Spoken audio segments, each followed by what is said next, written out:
afternoon. I'm Victoria Marshall with a special edition of the Washington Watch News Desk. For this episode, I sat down with Matt Carpenter, Director of FRC Action, to discuss FRC Action's work on elections this year. Let's take a look. So Matt, thank you for coming on the show today. Thanks for having me. Thank you, yes.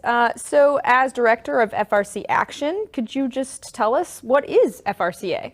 And how is it positioned to impact the 2024 election this year? Yeah, so FRC Action, we're a 501c3 nonprofit. We're a legislative affiliate of Family Research Council, which means all the lobbying and all the grassroots mobilization and all the election-related activities are done under the C4. Mm-hmm. So while the C3 is focused more on education and promotion of our research, the C4 is responsible for taking that excellent work and translating it into a product for members on the Hill, for the grassroots, and then also educating voters to make their voice heard come election time. Okay, awesome. How is it positioned to impact the 2024 election? What's in the works now? Yeah, so the big part is educating voters. So right now we're in a phase of researching candidates, meeting with candidates, figuring out where they stand on the issues, preparing voter guides so people can pull up a voter guide on their phone or go to a website and see where the candidates are on the issues. We're also looking at party platforms, the distinctives between the two major political parties. We know that 80% of the time an elected official will vote with their party platform. Mm-hmm. And so making the voters aware of that is going to make sure that when they go to vote, they're able to figure out which candidate, which party is going to be closest to their values, and then distributing that far and wide. So we're working through digital channels, always trying to stay on the cutting edge of what's available, but also trying to get involved in maybe some more cutting edge stuff as well. But promoting our voter guides, our party platforms, registering voters, that's a big one as well. And then staying on top of election integrity. I think we understand that secure elections, free and fair elections, we want it to be easy to vote, but hard to cheat. And so we kind of understand that all the great work we do to support the faith, family, and freedom is kind of downstream of this idea of how are we selecting our leaders to begin with. So what does the overall political environment look like right now in terms of demographics, battleground states? What are we focused on, especially leading up to the 2024 election? We're seeing some evidence that this change that started in 2016 of working class, predominantly white voters moving towards the GOP and away from the Democrats is accelerating and now becoming a kind of a key element of the GOP coalition. And then conversely, we're seeing highly educated, upwardly mobile suburban voters move towards the Democrats. And so this is playing out differently across the Rust Belt states, right? Your Michigan, your Wisconsin, your Pennsylvania. All battleground states. All battleground states, right? And so minor changes in the electorate are going to produce downstream effects that are going to have huge ramifications come election time. So trying to stay on top of how these tectonic plates are shifting with the electorate. So what can our listeners do on the local level, on the national level? Do you have any tips and ideas? I mean, the first thing that comes to mind is pray. I mean, if you're not praying for our leaders to understand who they ultimately answer to and to understand the weight of their office, the awesome responsibility they have, then we're not doing our job. And so that's the first thing. Second thing is stand. We say pray, vote, stand around here, so I'm going to stick to that. But stand, like make your voice heard. Make sure that your member of Congress knows where you stand on election integrity, and register to vote. That's the biggest thing. We've got excellent resources on frcaction.org. We've got a whole voter resources tab where you can do just that. It's pretty simple. Go to our webpage and then click on voter resources, and we've got resources on how to register to vote. We've got our party platform comparison, which we're updating, and we're going to include the updated one there as well. And we've got a scorecard. You can see how your member has voted with your values, and you can see voter guides there and more. Well, thank you so much for your time, Matt. That's a wrap. Thanks for having me. Thank you for joining us today for this special edition of the Washington Watch News Desk. I'm Victoria Marshall. Up next is Washington Watch with Tony Perkins. We'll see you next time with more news.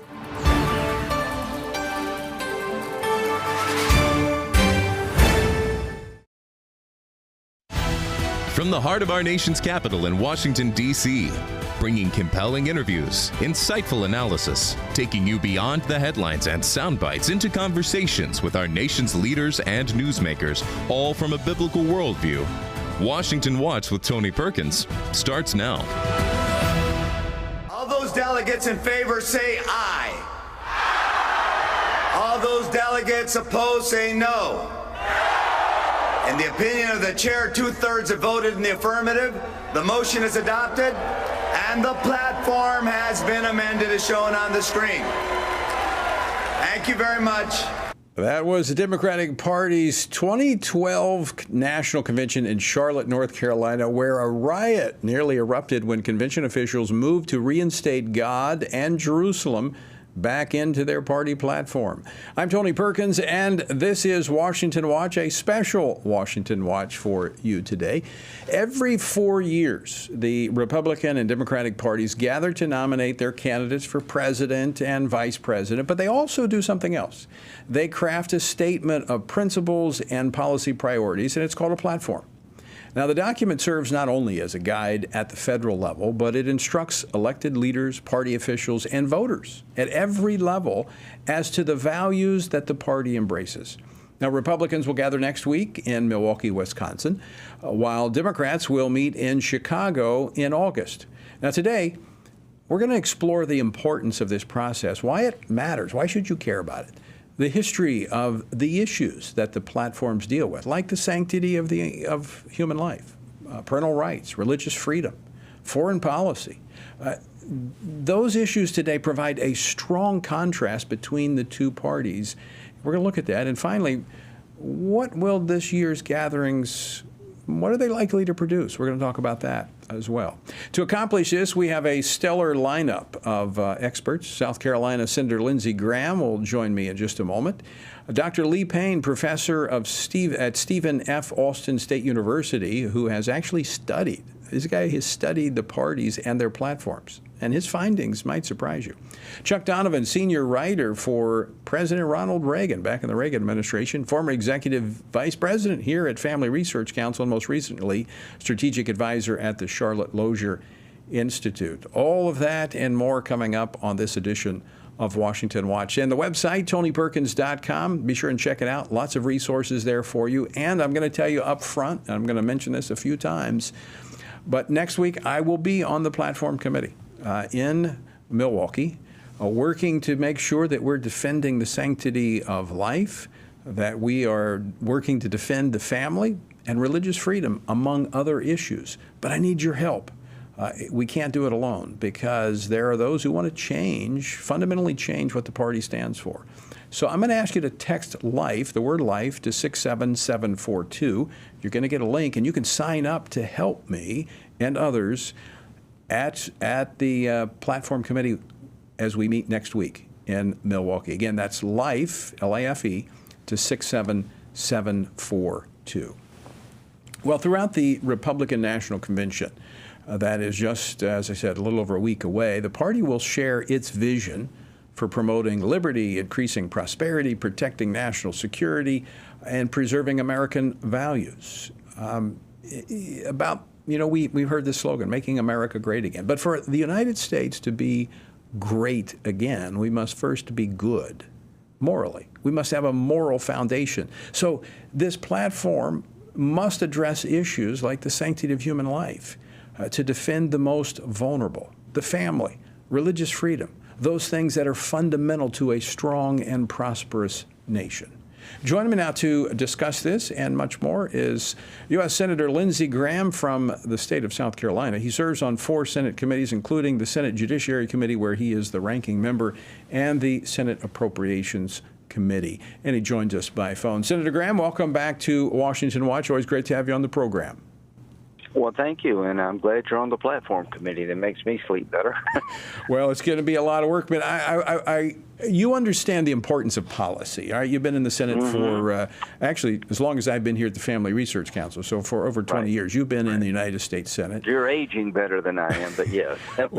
Well, we're both running at a pretty high rate of speed. So let's talk about the importance of setting policy priorities for the parties. Does it really matter?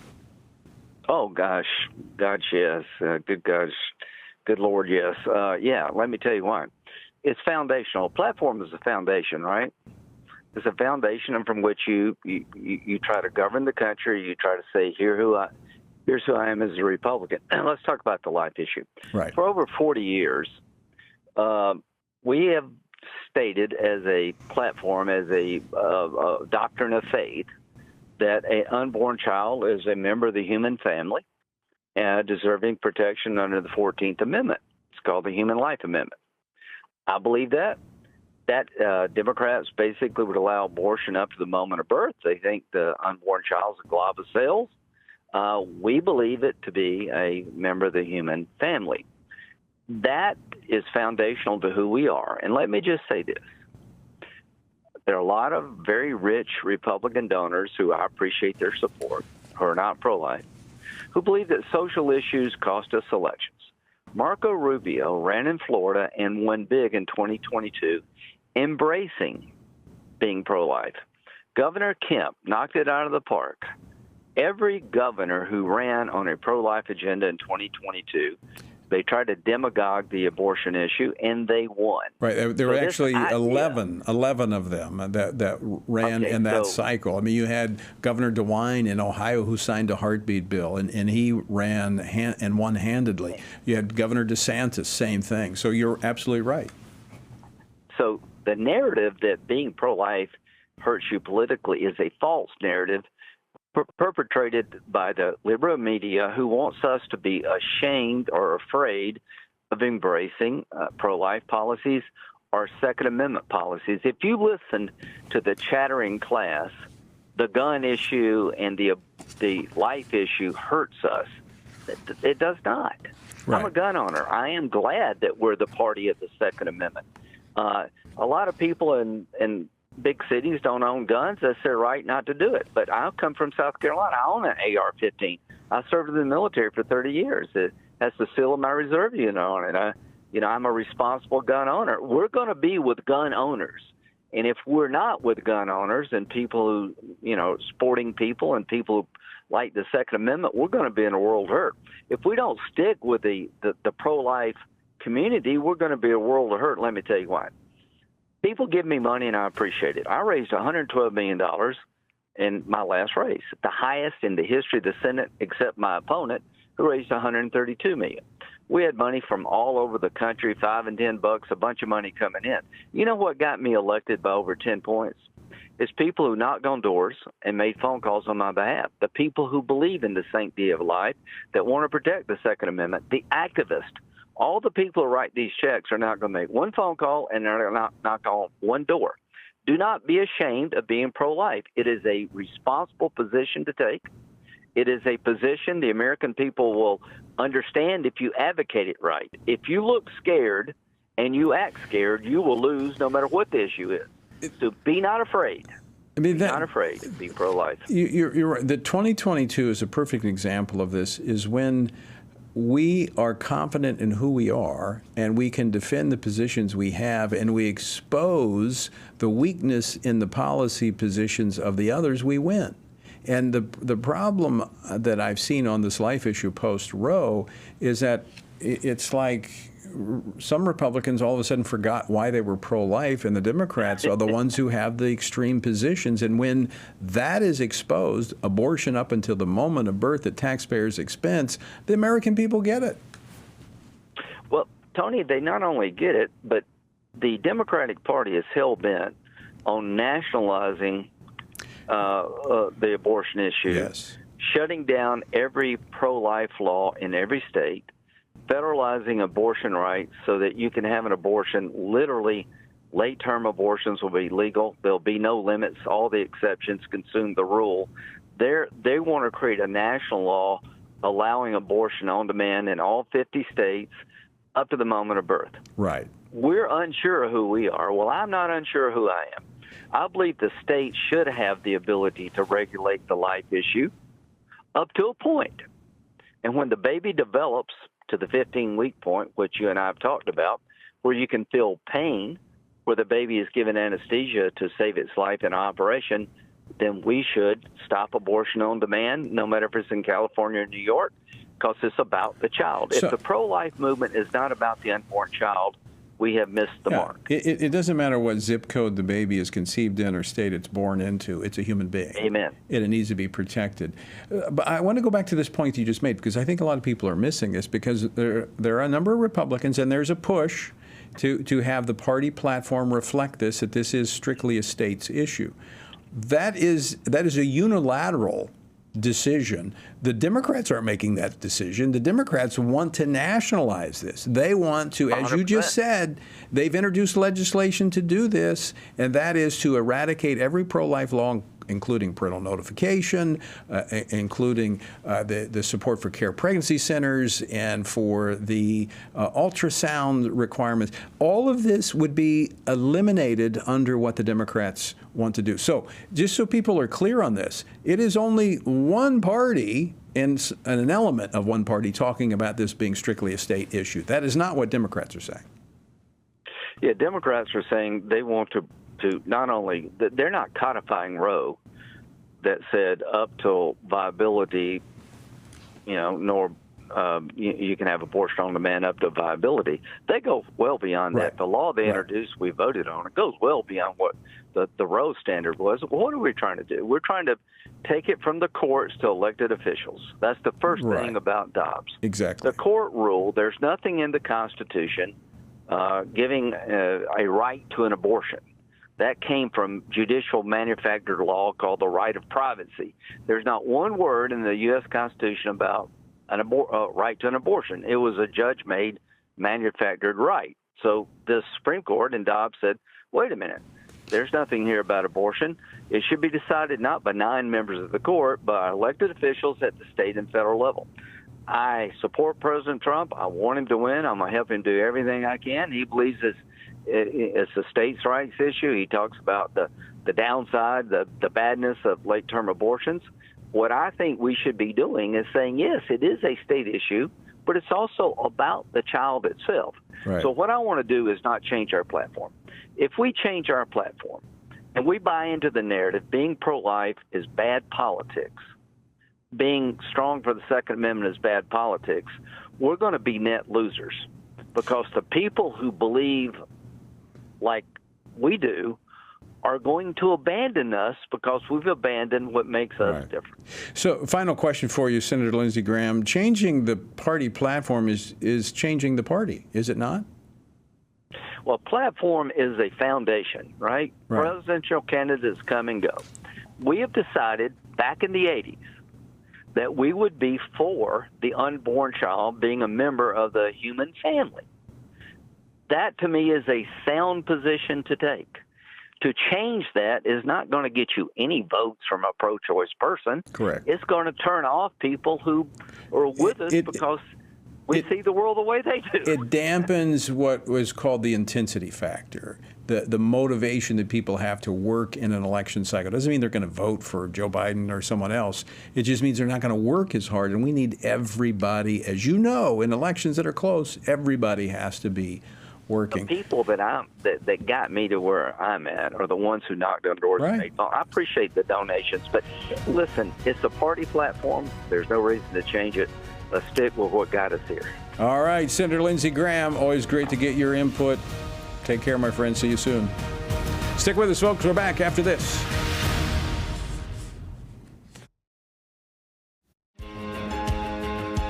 Download the new Stand Firm app for Apple and Android phones today and join a wonderful community of fellow believers. We've created a special place for you to access news from a biblical perspective, read and listen to daily devotionals, pray for current events, and more. Share the Stand Firm app with your friends, family, and church members, and stand firm everywhere you go. Hello, I'm Jody Heiss, president of FRC Action. Here in America, we thank God for the right to vote, and we can all agree on the importance of this upcoming election. Many of us want to support candidates who share our values, but we're not comfortable supporting the big national political organizations. Well, we have a solution for supporting candidates through FRC Action's Faith, Family, and Freedom Fund. Being a super PAC, It allows for unlimited individual and corporate donations, so we can endorse and fund campaigns for people who share our values. By giving to this fund, we're able to pull all of our contributions together and support and endorse like-minded candidates. That's how we move the needle. So let's be the best stewards possible and get the most out of our political contributions by uniting our efforts. For more information or to contribute, visit faithfamilyfreedomfund.org. Thank you so much, and God bless you.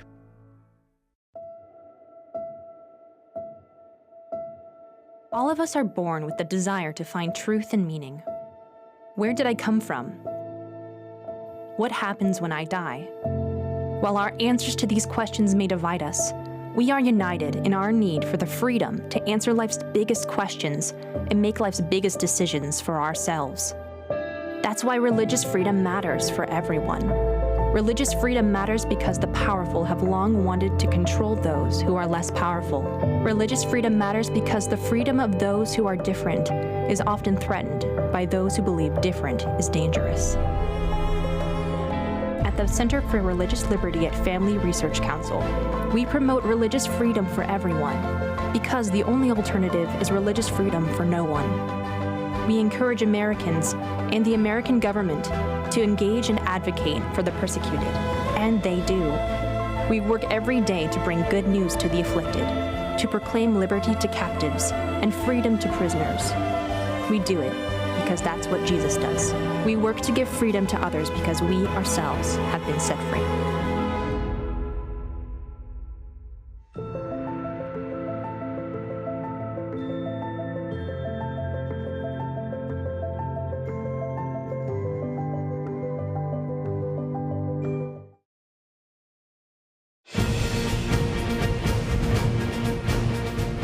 Welcome back to Washington Watch. Hope you are having a great July 4th weekend. And this is a kind of a special program. Normally, Jody Heiss is in on Fridays, but starting next week, I will be in Wisconsin for the Republican Party platform convention.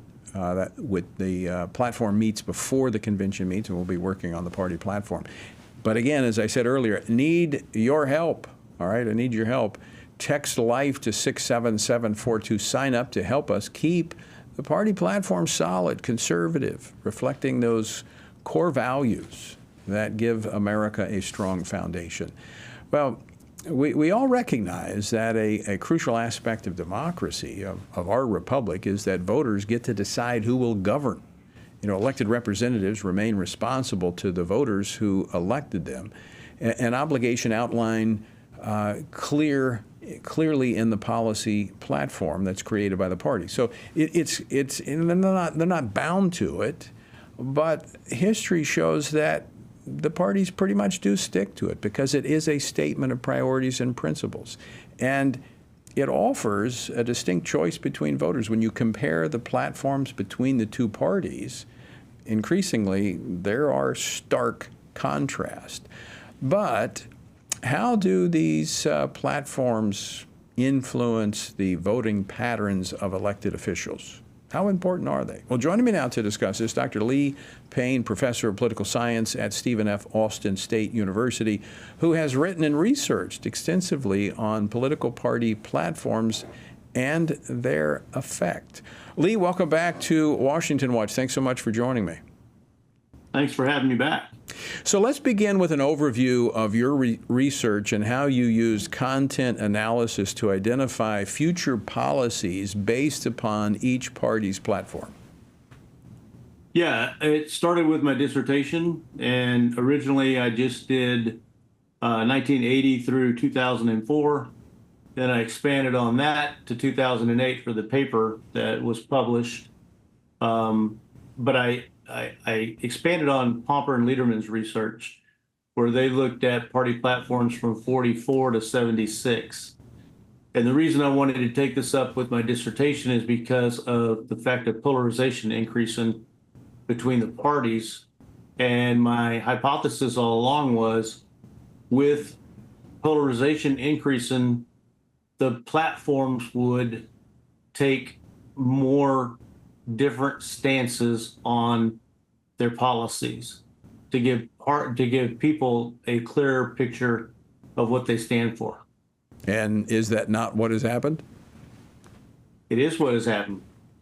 I mean, increasingly, we're seeing the divide between the two parties and those party platforms. I mean, 2016, the last time, prior to COVID, where the parties actually met as normal and crafted party platforms, clear contrast on key issues. But having that statement of policy priorities, what difference does it make? Does it have an effect? Did you find out does that actually affect the parties? Yeah. So when I had to replicate Pomper and Lederman's research, and they wanted to look at what kind of promises were rational and which ones were irrational. And so it was pretty arduous. I had to read all the party platforms, look at the future promises that they made, and then categorize them and find out which ones were rational, which ones were irrational. And for both parties, they were very rational in their statements. And what was what did you find out when it came to, you talked about future promises? What percentage of those, if you categorized them that way, were actually followed through and actually became policy? Well, that's part of what I didn't get to in my paper, but I did in my dissertation. And so when I wrote the paper, obviously, my dissertation was over 200 pages long, and you've got to cut this stuff down for a journal article. And I found that 82.2% of the votes cast on legislation that parties took stands on were in accord with the promises made. But there was a difference between the Republicans and the Democrats, where Republicans kept 85% of their promises and Democrats only kept 67.9% of their promises. So I mean, that's quite significant. So these party platforms are not just these rhetorical expressions, but they are roadmaps for the future when you look to policy down the road. If we're talking about, if I heard you right, up to 85% of the Republicans kept what they 87.5 for Republicans, and where was it? 69.7% for Democrats. Well, I actually would prefer that the Democrats not keep their promises based upon their platform. But, I mean, that's quite significant. So if something is in a Republican Party platform, 87% of the time that actually becomes policy. That's quite significant. Yeah. So this part, like I said, it was left out of the paper that got so much attention back in 2016. I had to run a series of crosstabs and logit regressions to get all this. So I had to look at all the votes cast, and that's where I used the Poole and Rosenthal data, all the roll call votes cast that were in line with the party promises, and run a series of logits where I had party ID and then the ADA score for ideology. And then I also added in, using American National Election Studies data, surveys done every 2 years during election years. I looked at the percent of the population that favored one policy over the other. And that's where I came up with the high number of platform promises kept that both parties tried to. But again, Republicans were substantially higher with 87.5 compared to 67.9. Pretty significant difference there. All right, Dr. Payne, we're up against a break, so I'm going to ask you to hold on. We're going to come back. I want to finish this conversation because I want to talk a little bit more about that history and that divide as the parties became more polarized, and what issues may have been reflected in that in those party platforms. All right, folks, Dr. Lee Payne, my guest. Thanks for joining us. Don't go away because we're coming back with more of the conversation right after this. Everything we do begins as an idea.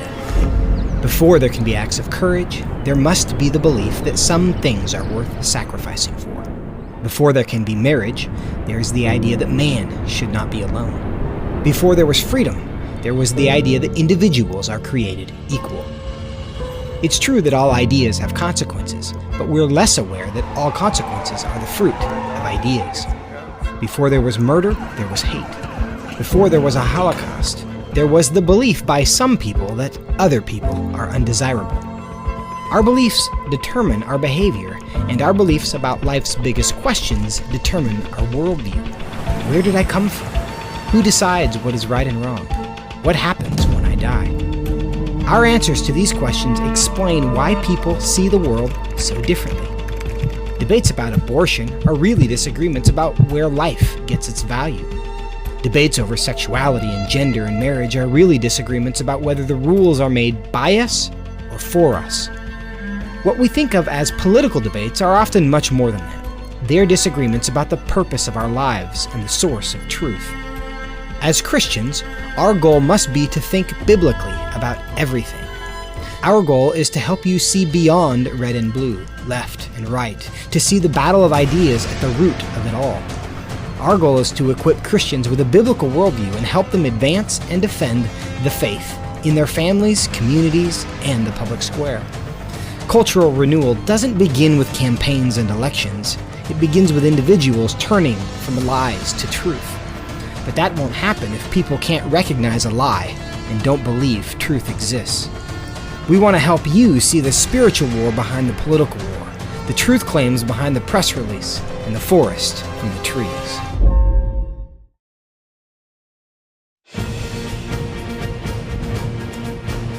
Welcome back to Washington Watch. I'm your host, Tony Perkins. Good to have you with us. The website, tonyperkins.com. I remember Ben Franklin, he was coming out of the Constitutional Convention, and someone asked him, what kind of government did you give us? And he said, a republic, if you can keep it. Well, that vigilance remains. That requirement for participation remains. And so I want to invite you to help us keep a strong republic by keeping a strong pro-family, pro-life, pro-Constitution Republican Party. Text the word life to 67742 and join us in keeping that platform, attempting to keep the platform strong as we go into the National Convention next week in Milwaukee, Wisconsin. All right, I'm continuing my conversation on political party platforms with Dr. Lee Payne, professor of political science at Stephen F. Austin State University. Lee, again, thanks for sticking around. So I'm going to go back. Sure. You said as the parties became more polarized, you saw that reflected in the party platforms in terms of the polarization, the diametrically opposed policies. Talk a little bit about that, and were there particular issues that really jumped out leading the way in that stark contrast? Yeah, so I like I said, I have kept up with the polarization scores using Americans for Democratic Action ADA scores from the 97th through the 116th. So I have 1981 through 2020 on that.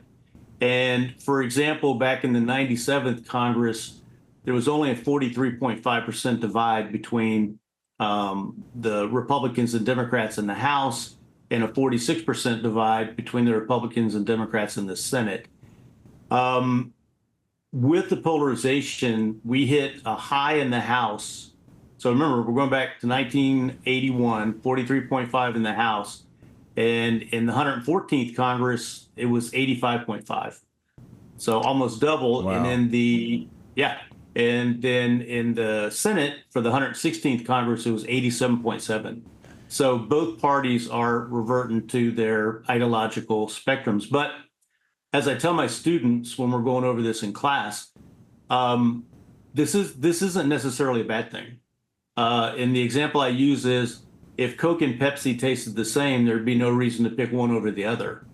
So when the parties became more polarized and their platforms became more divergent, it gives voters a clearer picture of what they're voting for. Does that, let me ask you about that, Lee. Does that prompt people to be more engaged because the choice is clear and they don't have to think through it as much? They can see very clearly that these two parties, this one's over here, this one's over here. It's a no-brainer. Yeah, I think so. I mean, party ID, there's something called a heuristic, which is an intellectual shortcut that most people use to vote. And party ID is the number one heuristic that people use.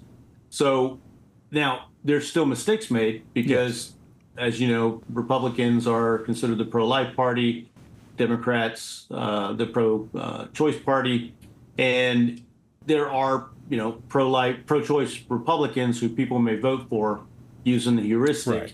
Right. If they don't do their research into the candidates and find out exactly what the candidate stands for, because they can diverge from the party platform, as we know. So this isn't like England, where they vote for a party. Right. We vote for candidates with a party ID. Right.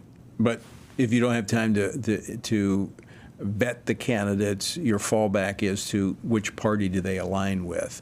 So with that in mind, how important is it that the parties keep those strong platforms that speak to those issues that provide them a distinctive? I think it's very important.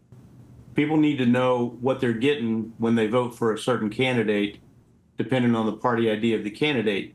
And again, with the research I did, you know, in the polarization that's taken place, there is a huge difference between the parties now and what the platforms stand for.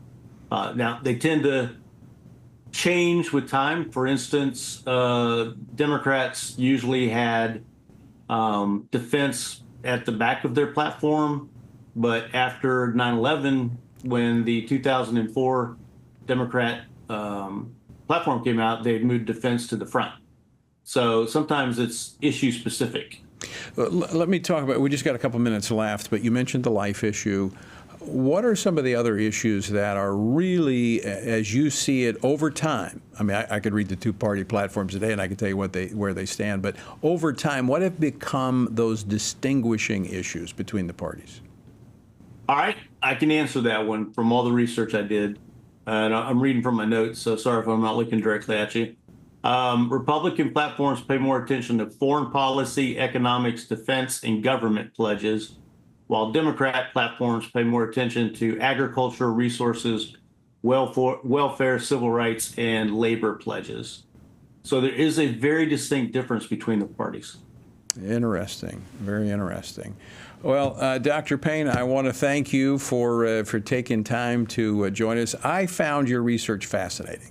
I absolutely found it fascinating because for a long time I thought those platforms, before I got involved in going and being a part of the platform committee in probably the last 20 years, I just thought it was a big party that people have. I didn't know these actually things had impact, but I saw it with my own eyes, and then reading your research showed that in fact it does. So I appreciate you doing that, and I appreciate you coming on the program today. Appreciate you having me. All right, Dr. Lee Payne. These things matter. And again, I need your help, folks. So text LIFE to 67742. Sign up to be a part of our response team as we work to ensure that the Republicans, at least one party, if the Democrats would let us, we would work to shape their party platform, but they won't. Let's make sure that God, the family, those foundational values remain strong in the party platform. All right, don't go away. We're going to continue more of this special July 5th edition of Washington Watch right after these messages.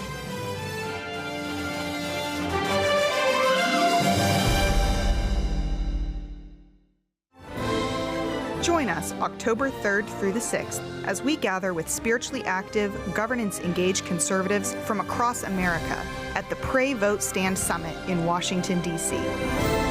We'll pray for our nation, engage in government and culture, and stand for biblical truth alongside Christian leaders, worldview experts, and government officials. We'll discuss important issues like the sanctity of life, religious freedom, protecting students, strengthening families, praying for our nation, and how you can impact America's future from a biblical worldview. Our nation stands at a critical juncture, and we must ensure that the issues impacting faith, family, and freedom are understood and advanced. Register by July 8th and receive a $70 discount off admission. Register now at PrayVoteStand.org. That's PrayVoteStand.org. Jesus said in John 15, "These things I've spoken to you, that my joy may remain in you, and that your joy may be full."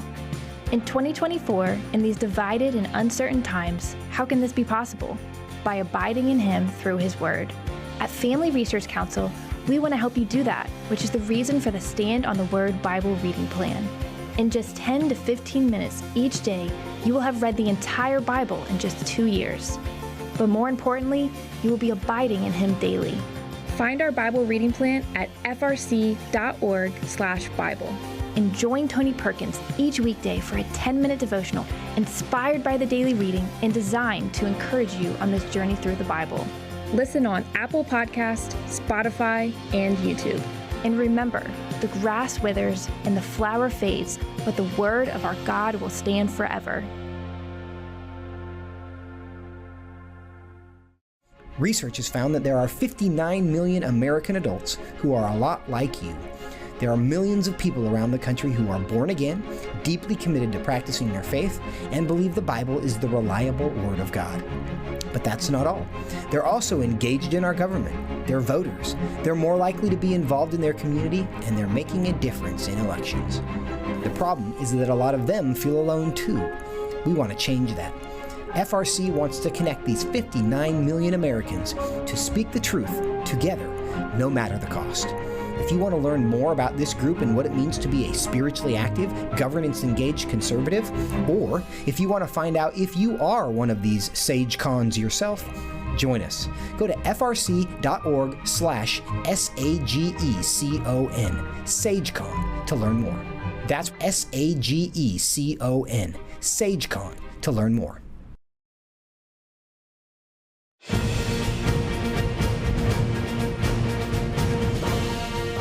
Welcome back to Washington Watch. Good to have you with us on this special as we take a look at the Republican Party platform.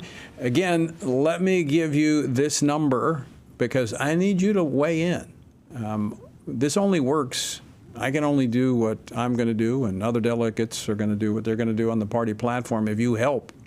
We're working hard to preserve the planks in the party platform as it pertains to life, to the family, and religious freedom. But as we've talked about, there are some that want to change it. I don't know why, but they do. And so we're going to have to fight to protect faith, family, and freedom in the party platform. So please help me.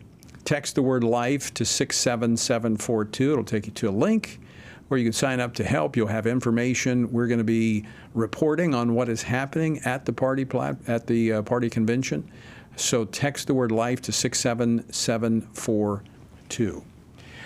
In 1976, the Republican Party wrote its first platform of the Roe era, stating that the party, quote, supports the efforts of those who seek enactment of a constitutional amendment to restore protection of the right to life for unborn children, end quote.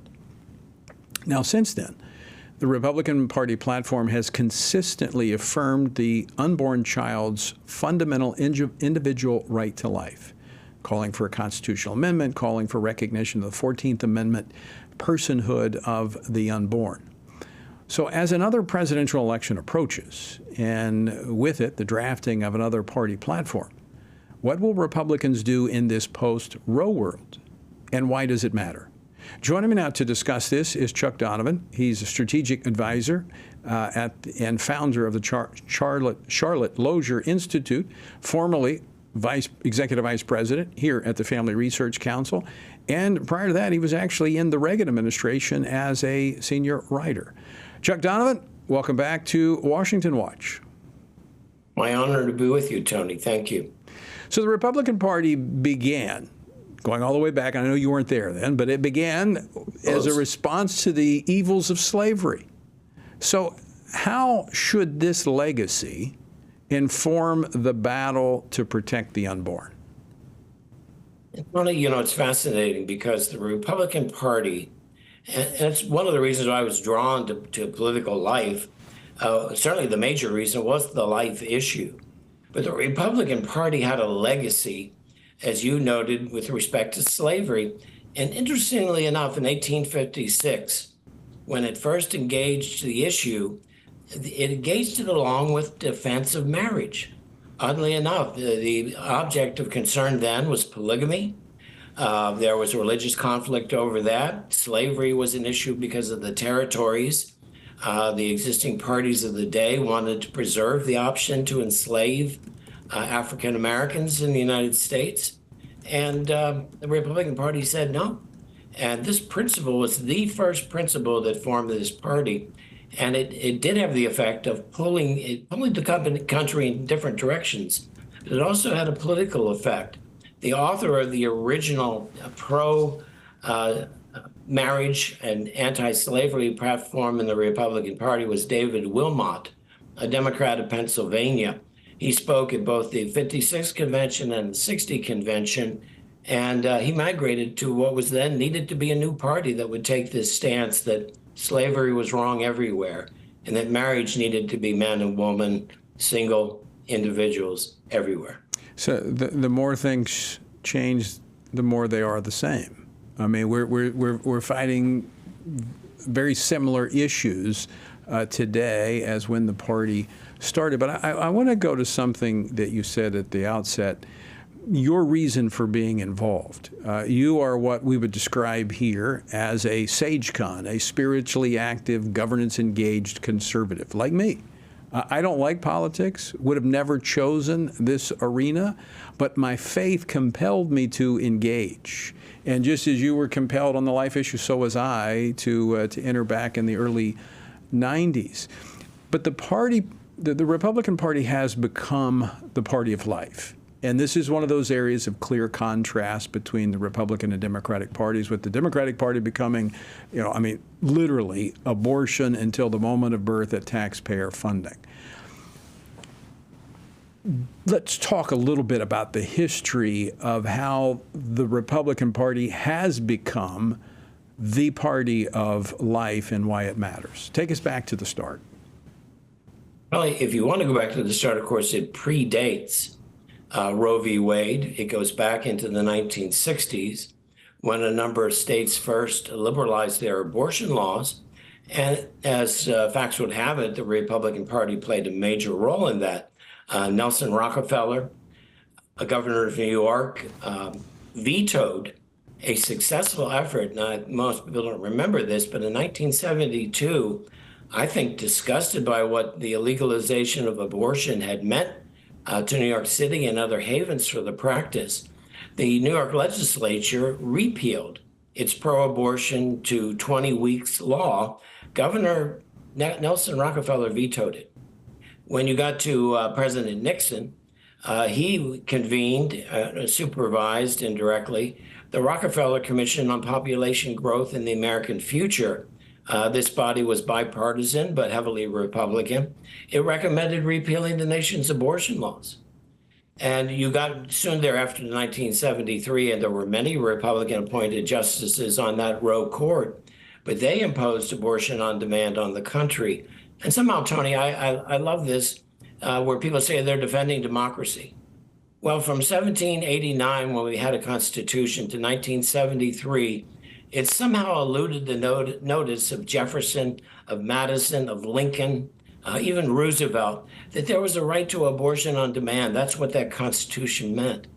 And slowly our nation recovered its sense of the Declaration of Independence, which states categorically, as Republican platforms going into the future would repeat, that we are endowed by our Creator with certain unalienable rights. And the first of these, and I think the prime of these, is the right to life.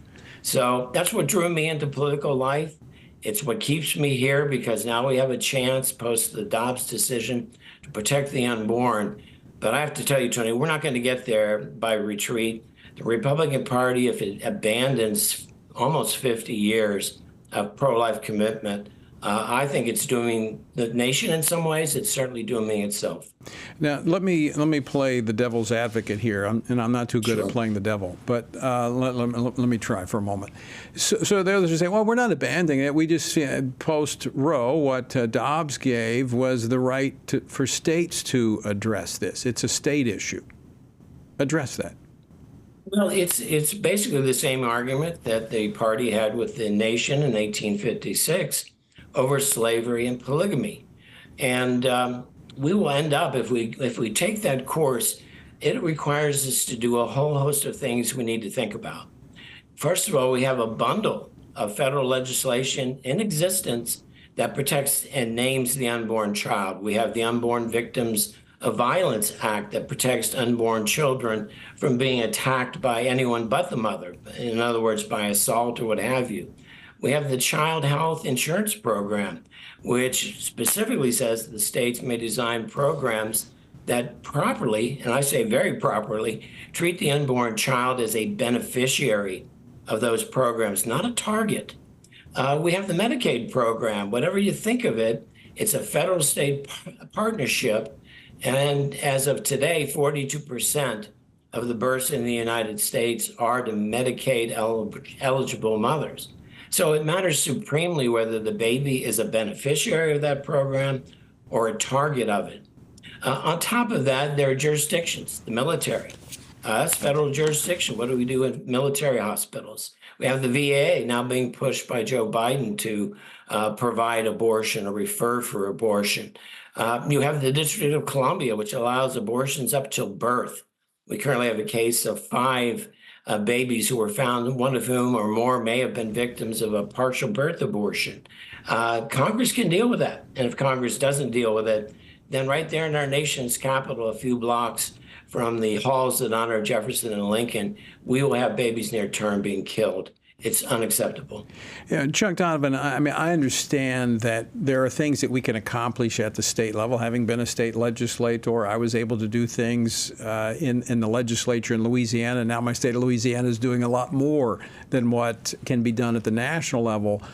But that doesn't mean we don't try. It doesn't mean, I mean, if there is a moral absolute as laid out, as you made reference to the Declaration, that we are endowed by our Creator with certain unalienable rights, among them life.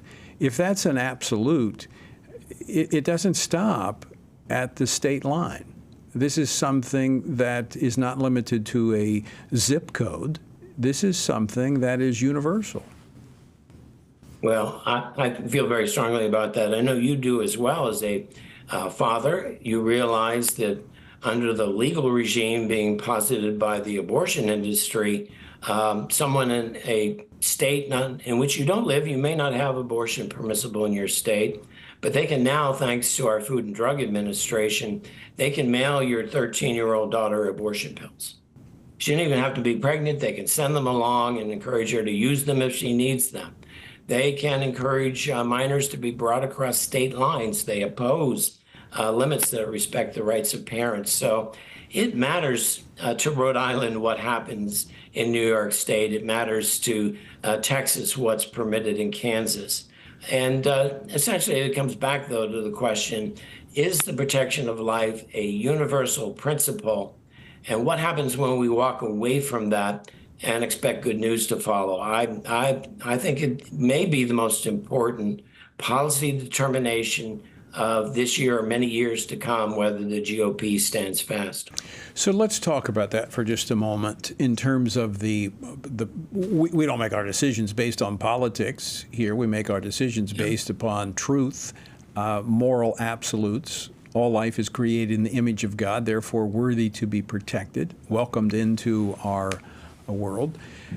What does this do for let's say the Republicans go down this path of watering it down, trying to weaken that plank of life? What does it do politically for all those individuals like you, like me, who've entered this arena based upon this set of issues that the party has championed? Well, Tony, I think it'll have a devastating impact. You know, I came to Washington in 1978 as a part-time lobbyist for National Right to Life Committee. And I learned very quickly that when you go on Capitol Hill at that time, there about the same number of Democrats were pro-life as Republicans. And what's really happened here is not so much that the Republican Party singled itself out. It's that a decision was made on a matter of principle, and many, many good Democrats who may not otherwise be attracted on issues of defense or taxation migrated to the GOP because they could be heard there. And just very recently, pro-life groups backed Dan Lipinski, the last remaining pro-life Democrat in the House, and he was primaried by his own party. That's tragic stuff to happen in the political world. And that, more than anything, I think is what is holding our cause back. It's the lack of consensus that certain issues transcend partisan politics. Right. And certainly for advocates like you and the Family Research Council, Susan B. Anthony, and certainly for me, we will back away from political engagement if our voices cannot be heard. Now, and I want to be very clear for some people listening, this doesn't mean that we don't vote for a Republican, we vote for a Democrat. It means we vote for individuals who clearly or most clearly represent our values, but it's the issue of intensity and enthusiasm. It's do we talk about a particular party, a particular candidate? Do we work for them? Do we make phone calls? Do we tell our friends about them? Are we enthusiastic as Election Day approaches? Or do we just cast a vote because we know we got to vote for somebody when we vote for the lesser of two evils? I mean, that's a big difference when you go into an election. I completely agree, Tony. Intensity is a huge thing. I think we all know, looking at poll after poll, they moved around a little bit, but everyone is saying there are 5 or 6 states where the election will be decided. That's a bit of a misnomer because it still matters wherever you vote, and certainly down the ballot. But if the difference between the candidates is 1 or 2 percentage points, enthusiasm is a difference maker. And I'll just note that going back a few decades, when Republican leaders like Ronald Reagan, George H.W. Bush, who kept his promises on the issue, and George W. Bush ran for office, they embraced the right to life and they did well. Where the GOP has faltered at the national level is where it was perceived not to be enthusiastic. That's going to affect the psychology of every voter. That's the final question I want to ask you that sets the stage for that in the last 30 seconds here, Chuck, is some have saying that, wow, the abortion issue in post-Roe world is a losing issue. It's a liability. Speak to that. I think here and there we're going to have a loss. There's no denying the 7 ballot initiatives that didn't go our way. But the truth is we're playing a long game. The babies who are born because of what we do or don't do are our future. And I would say don't get too far down, don't get too far up. It's a labor of love. Keep at it. Right. And if you want to win, you got to talk about it. It has to emanate from the heart as to why we believe these things and the fact that we believe them no matter what occurs. Just like John Quincy Adams said, duty is ours, results belong to God. Chuck Donovan, always great to see you. Thanks so much for joining us. Thank you, Tony. And folks, again, I appeal to you to help us, help me, as I am a delegate to the convention writing the platform. Text the word LIFE to 67742. That's LIFE to 67742. As Chuck said, this could be a pivotal moment in the history of our country. Until next time, I leave you with the encouraging words the Apostle Paul found in Ephesians 6, where he says, when you've done everything you can do, when you've prayed, when you've prepared, and when you've taken your stand, by all means, keep standing. Washington Watch with Tony Perkins is brought to you by Family Research Council and is entirely listener-supported. Portions of the show discussing candidates are brought to you by Family Research Council Action. For more information on anything you heard today, or to find out how you can partner with us in our ongoing efforts to promote faith, family, and freedom, visit TonyPerkins.com.